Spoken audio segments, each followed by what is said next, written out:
Hi, Janna Lopez, publisher of Portland Family, and I have the esteemed honor of sitting here with Jefferson Smith, hopeful for Portland's next mayor, and we're talking about things that he loves about Portland and Portland's future. So we just want to get a more personal side of Jefferson. So we'll start with that question. What are some of the things that you love about Portland? It's such a great city for so many reasons, but what do you love about Portland? Uh, I love our people. I love our place.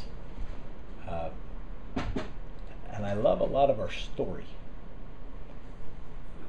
So, place, I mean, that's the thing that comes to mind for a lot of people. For me, that includes Grant High School, where I went, includes the Rose Garden, where I proposed to my wife, includes maybe includes the other Rose Garden where the Blazers play. I like that place too, and uh, and includes Waterfront Park, which is linked to the other couple other things I love about our city, uh, which goes to our story. This is, to me, Portland is a city that stands for something or a set of things, not merely a commitment to sustainability or a commitment to progressive values, but a commitment to linking people with the decision making of our city, recognizing that where power resides and should reside is with our people. And that makes me think about Waterfront Park, which exists not merely because of some benevolent politician, but because of people in our city who, when it was a freeway and set to be a more expanded freeway, said, "How about not that?" And a woman and people, led by a woman named Alison Belcher, I think, and a group of people started hosting picnics and ladies' teas on the side of that road, saying, "Imagine if this were a park." And now it's a park, and we revitalized downtown with the help of a new grocery store and retail, and at a time when downtowns across the country were thought to maybe be failed experiments. Yeah, I mean, you can definitely feel it when you walk downtown. There's something different. Everybody I know that comes from downtowns all over the world who Right. visits Portland always talks about the city and downtown as if it is a person or a personality. It's a depiction of an idea, and Portland is a sense of place, and it is the people that make it up. And there's people like we were talking earlier too that it's all about ideas, people that come up with ideas and bring them to fruition in Portland. Um, so if you could picture the future Portland, and you could wave the magic wand and look down the road 20 years and you see what Portland looks like as a city, what do you see? Well, one thing on my mind is I'm hoping your daughter will be a successful animator, as we grow our burgeoning stop action animation market and our video game market and our overall artistic and creative economy culture. Well, if she has any say in it, she'll own that. There you go. She'll own that culture. Uh, I'd start probably with schools that I won't control as mayor, but that I think every Portlander and every Oregonian needs to step up our commitment and our energy and our awareness about that. I went to my 20th high school reunion, and just before I announced for mayor, and I had a old classmate of mine come over to me, and we were talking, and this wasn't at a political event, this wasn't somebody trying to lobby me, this was, who just said, "Jeff, I'm concerned that by the time my kids," it just had two small kids, and by the time my kids are ready to go to Grant, it won't be as good as it was when we were there." And that felt really real. So that'd probably be the first thing, and I hope that we will do more to address access to teachers, access to modern learning and modern learning tools, uh, and understanding that a lot of what modern learning means is stuff we've known for a long time. Also retrofitting our buildings, making sure they are higher performing, that they're healthier, less asbestos, more, the Grant High School auditorium seats, have not changed except for through decay and deterioration since I sat in them, or, stood as other people sat in them when I, on the rare occasion when I would have to talk to people in high school.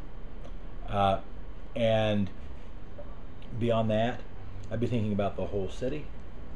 That right now, if we don't change the trajectory about East Portland, this will not be the city we aspire to be. When I was at Grant, David Douglas was about 1,600 students. Grant was the same size. Now, Grant's still that size. David Douglas is twice that size. Then I think it was 30 to 50% free or reduced price lunch. Now I think it's 80% free or reduced price lunch. And that 25 years from now, I hope that we will be seeing the fruits of a 25-year commitment to economic diversity, making sure in each school district there is meaningful equality of opportunity, and that we are breaking down some barriers, and that we've learned that you don't segregate problems by segregating poverty, you exacerbate them. And I hope that we will do that. It'll also be about the things we don't see. That I hope we don't have an interminably unfinished $4+ billion Columbia River Crossing highway interchange project to Clark County. I hope that we figure out a solution that is a little more focused on our values, our priorities, and our budget.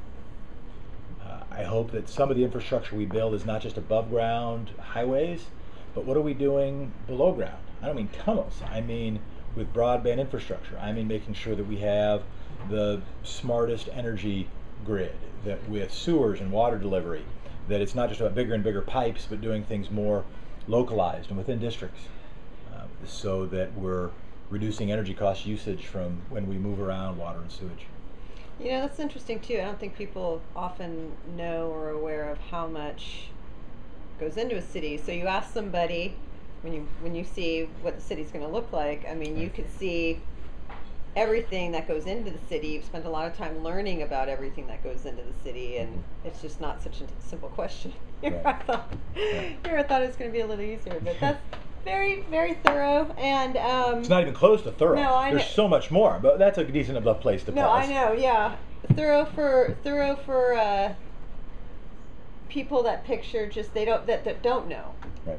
People that don't know, and that's why there's people like you that can spend time to bring issues to the forefront, educate us, and at least inspire us to want to learn more. So you have Charlie as your counterpart, also hoping to fill the position of mayor. And what's something that you admire about Charlie? I'm actually glad the way you asked that question. Very often people say, what do you think about your opponent? Yeah. And I try, and it can be hard, but I'm trying not to think about him as an opponent, because he's not the problem, right? The city's got a lot of challenges, and he's not on the short list of those challenges. There's several things I admire. He is a really talented guy. I actually think he is one of the more talented politicians that I've met in our state. I think he's a little smarter. I think he is a little more strategic. I think he is more adaptable. He's a talented guy. And he has I also admire in a basic level his commitment to pursue public service. Right? I mean, this is, they sometimes say it's a thankless thing. It's not a thankless thing. You get thanks sometimes. But the thanks, you don't get more thanks than you get other stuff. Right? It's not thankful on net. Yeah. And another one I'd say is, and he has an understanding of some things that I think are really valuable, and I recognize that, much of what I love about this city is what was done in the 70s and 80s and 90s, and that while I'm trying to make the case to the city that I think we need to reboot that, I do. I mean, his work on the city council in the '90s was part of what made this the city I care about. There's some things I think we also have to resolve, but I also want to admire and appreciate that service. Yeah, well, that's good. That's very well stated. Yeah, I think both of you have so many things to bring to the table, lots of passion and ideas and knowledge about how it all fits together. And on a personal level, like, what makes you happy? If you're going to picture your perfect Sunday afternoon relaxing, what makes you happy? My where's Georgie? Georgie, come here, buddy. Come here. Come over here. Come over here. Okay. This guy makes me happy. He and my wife we go to 1,000 Acres Park. We went for the first time this weekend, and it was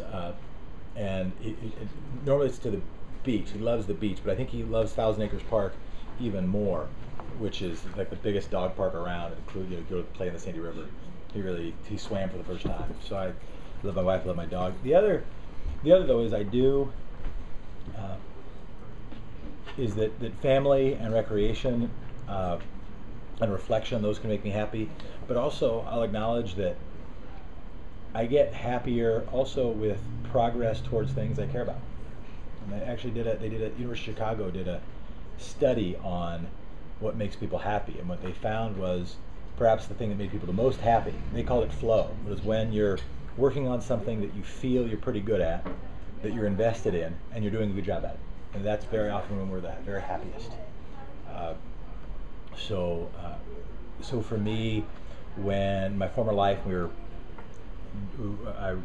ran a nonprofit organization, and when we were growing and trying to figure out our systems and transitioning from being a volunteer thing and trying to reduce our number of mistakes as we try to professionalize, as we would find great young people to inspire in the political process and send off to go do their next thing, as we did just sort of the typical blocking and tackling of running an organization, that could make me really happy.